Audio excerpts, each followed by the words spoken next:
अभी belt friction वाला मतलब ना आपको वो चीजें याद आनी चाहिए। देखो ये रहता है अपना मराठी में वीर वीर, तो देखो वहाँ पे वो वाला पुली रहता है, बांटे फेंकते, फिर पुली रहता है, पुली से खींचते, ठीक है। तो जिधर से आप खींच रहे हो आप ऑब्जर्व करना, जो भी कभी आपने किया होगा या अपना इमेजिनेशन करना। जैसे आपने से फेंका है तो पहले जब रस्सी जाती एकदम ढीली होती जाती जाती जाती, फिर गिरा थपक, पानी आया उसमें, तो एकदम से खींच रहे तुम, तो टाइट होता है ना, टाइट टाइट लगता है ना, टाइटनेस आ जाती है, इधर भी टाइट हो जाएगा, इधर भी टाइट हो जाएगा, ठीक है। तो कैसे होता है transmission of motion from belt to the pulley, या अगर आप प्रैक्टिकली देखने जाओगे तो बड़ी बड़ी कंपनीज में अगर या शुगर फैक्ट्री में जल्दी समझ में आता है कि बेल्ट रहता है और एक पुली रहता है, ऐसा ट्रांसफर होते रहता है। मान लो गन्ना है, गन्ना जब गिरता है केन यार्ड में ऐसा रहता है, तो वहां से गन्ना बेल्ट फ्रिक्शन से जाता है आगे, बेल्ट पे गिरता है बेसिक चीज, बेल्ट ऐसे से जाता है। So transmission of motion from belt to the pulley or from pulley to the belt depends upon the following factors. तो ये तीन फैक्टरों पे डिपेंड है। पहला ratio of belt friction T1 and T2, ये होता है टेंशन T1 और T2। कोएफिशिएंट ऑफ फ्रिक्शन मतलब म्यू पे डिपेंड होता है बिटवीन बेल्ट एंड पुली, और तीसरा होता है एंगल ऑफ कांटेक्ट, या उसको बोलते हैं एंगल ऑफ लैप अगर इंस्ट्रूमेंट पे थीटा। तो ये तीन चीजों मिलाकर एक फॉर्मूला क्रिएट होता है, और वो फॉर्मूला क्या है? T1 upon T2 equal to e raised to mu theta. T1 upon T2 equal to e raised to mu theta. T1 upon T2 equal to e raised to mu theta. Okay? T1 क्या होता है, T2 क्या होता है, वो चीजें समझनी चाहिए। T1 होता है टाइट साइड, T2 होता है स्लैक साइड, ओके। म्यू होता है कोएफिशिएंट ऑफ फ्रिक्शन, और एंगल होता है angle of lap, okay, in a radian. तो वो डिग्री में रहता है, उसको रेडियन में कन्वर्ट करना पड़ता है by multiplying by pi by 180, ठीक है। अभी आप ये नहीं सोचना सर कैल्शियम में अगर हम लोग रेडियन मोड कर ले तो कंफ्यूजिंग होता है। बहुत सारे मैकेनिक्स में एग्जांपल करेंगे एग्जाम में, फिर ये करना वो करना वो करना, हर चीज दिमाग में नहीं रहता। So best way pi by 180 करो, यू विल गेट दैट, ठीक है। फिर से बता, टाइट साइड और स्लैक साइड कैसे डिसाइड करें सर? तो देखो फिर से वो जो भी हमारी बाल्टी जाती है, देखो अगर तुमने ऑब्जर्व किया होगा नीचे देख के तुमने कभी देखा होगा, तो वो जो बाल्टी होता है ना, वो ऐसे हिलते डुलते आती रहती है, ऐसा नहीं होता कि डायरेक्ट आ जाती है, कभी कभी टकरा जाती है वो, ऐसे होता है, ठीक है। या बहुत सारे सीरियल्स में देखते हो तुम, भूत वाली सीरियल में, तो वहाँ ये चीजें होती है ना, तो वो है बाल्टी, कैसे होता है, ठीक है। तो बताना क्या है, खींचने वाला जो होता है ना एकदम सीरियसली खींचता है सब टाइम। अभी पुली अगर तुमने देखी होगी, वहां थोड़ी ना होगा इधर इधर जा रहा हो, ऐसे सीधे जा रहा है, ऐसा नहीं खींचेगा ना कोई, एकदम मतलब बेसिक तुमको नॉलेज दे रहा हो। तो टाइट वाला क्या होता है, जो खींचता है ना बंदा, वो टाइट साइड होता है, और जो उधर के साइड से जिसका वजन हम खींच रहे वो स्लैक साइड होता है, ठीक है। ये समझना चाहिए आपको। तो अच्छा है, एक हमेशा ध्यान में रखना, टाइट साइड जो होता है ना हमेशा ऊपर रहता है। हाँ, तो मान लो कभी अगर तुमने उल्टे नोटेशन ले लिए तो तुम ऐसा भी लिख सकते हो T2 upon T1, वो भी सही है, लेकिन टाइट साइड का वैल्यू ऊपर आना चाहिए वैसे। T1 upon T2 equal to e raised to mu theta, T1 मतलब T2 mu theta कन्वर्ट करने के लिए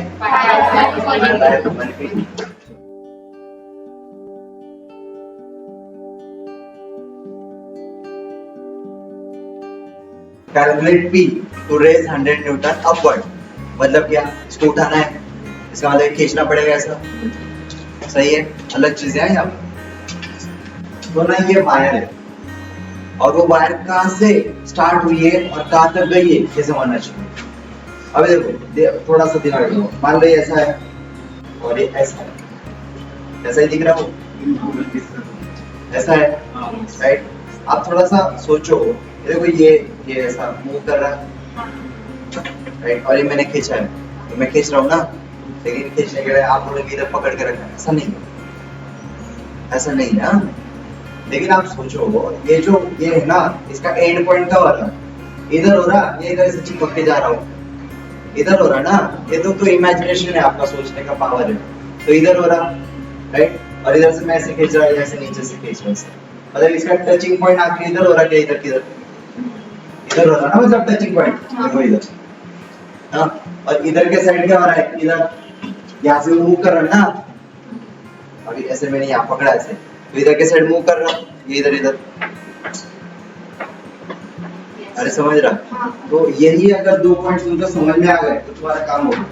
तो यहाँ से ना मुझे एंगल निकालना होगा, तो जहाँ ये एंड पॉइंट है यहाँ से मैं ऐसे बना, और ये मेरा एंड पॉइंट है तो इधर इसको मैं ऐसे बना, ठीक है, और इसके अंदर का जो एंगल रहता वो रहता एंगल इन लैम्प, जो ये आखिरी point of this wire and this point के अंदर जो एंगल बनता है वो रहता है एंगल ऑफ लैम्प। तो वो एंगल निकालना ही चैलेंजिंग पार्ट है, बाकी सब समझ जाता है, ठीक है। अभी देखो, सोचो अगर आप थोड़ा सा इसको ऐसे एक्सटेंड कर देते हो ऐसा, ये 40 है तो भी क्या रहेगा, और ये जो बनते ना, ये जो आप लाइन बना रहे हो ये हमेशा 90 डिग्री का बनता, अरे आप टेंजेंशियल रहता, टेंजेंशियल, ये यहाँ से जा रहा, मतलब उनमें फ्रिक्शन हो रहा है ना, वो टेंजेंशियल है, तो 90 डिग्री बनना। अगर ये 90 या 40 है तो कितना रहेगा,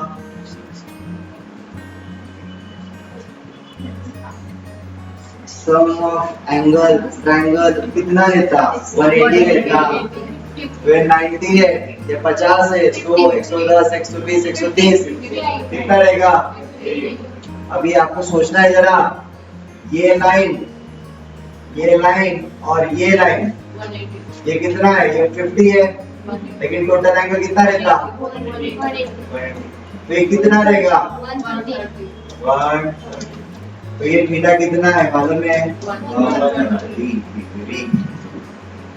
समझा। हाँ, अभी ये पी खींच रहा ना, तो खींचने वाला राइट स्लाइड, और इधर के साइड वाला समझ रहा, तो ये कौन हो गया, ये हो गया ठीक बात, ये कौन हो गया, समझ रहा। देखो मैं लिख रहा हूँ, given T1 is equal to P, आप क्या बोल सकते हो, राइट साइड। T2 बोलो 100 है क्या, देखो मान 100 न्यूटन क्या रहेगा, स्लैब राइट। आपको म्यू दिखा है, म्यू दिया है, म्यू कितना है 0.3, आपको थीटा दिया है, मतलब निकाला आपने 130 डिग्री, लेकिन ये कुछ काम का है क्या, उसको करना है रेडियन में, सो मल्टीप्लाई बाय आप यहाँ करो या डायरेक्ट फॉर्मूले में करो तो भी चलेगा, अभी रहने दो, ध्यान दो। अभी T1 upon T2 equal to e raise to Q theta होगा। T1 कितना है P, T2 कितना है 100, लक्ष्य दे आप, e रेज़ टू म्यू का वैल्यू 0.3 इनटू ये कुछ आता है 2.26। ओके, अभी देखो मैं थोड़ा काम कम कर रहा हूँ, अभी करना क्या, शिफ्ट सोल्व से सॉल्व करना। देखो कैसे, x divide by 100 is equal to e raise to लिखना, ब्रैकेट करना 0.3 into 130 into pi upon 180 bracket close, shift solve, you will get p, and that is the answer. हो गया 197.52 that is the answer.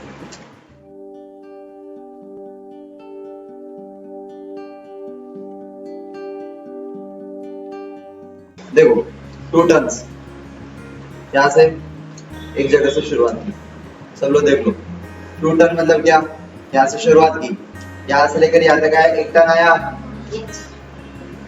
समझ रहा ना, ठीक आया, फिर यहाँ से शुरुआत हुई और यहाँ तक आया 2 टर्न, लेकिन 2 टर्न करके ऐसे थोड़ी ना छुट गई, समझ ले, तो ऐसे आई और यहाँ से छुट गई,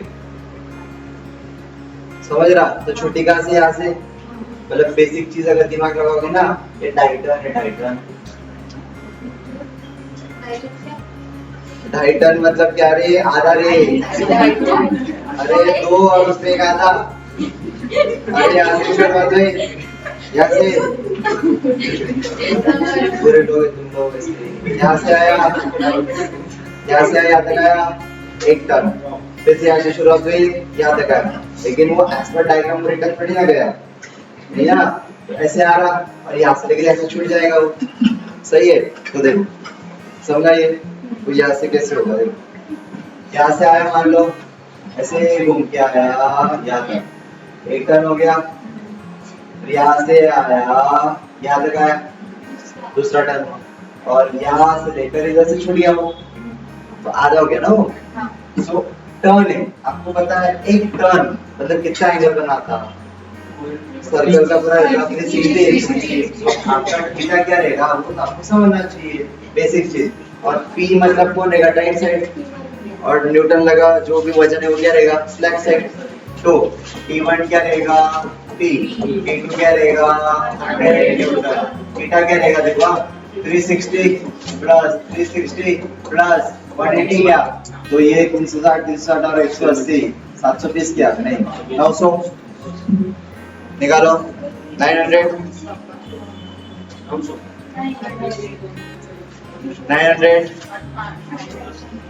बस, अभी कुछ मत करो, उसको डिग्री में रहो, छोड़ो।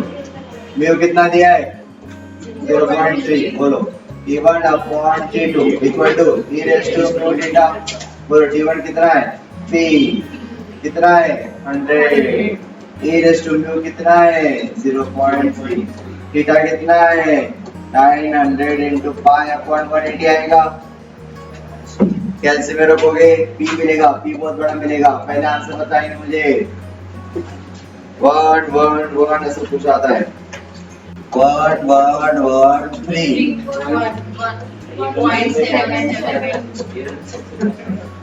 that is answer।